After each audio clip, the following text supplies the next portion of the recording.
Nemá záujem nikoho počúvať, nemá záujem sa nič dozvedieť. Proste vždy premostí na nejakú vec ohľadom seba. Čo si mal v hlave, keď hentie tri tam ohrňali gamby? Že som sa zase utvrdil v tejto dobe.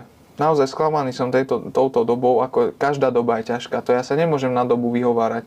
Detko to mal ešte horšie, jemu asanovali prvý dom. Tak on ťažko vydrel dom a potom ho zobrali. Len tak.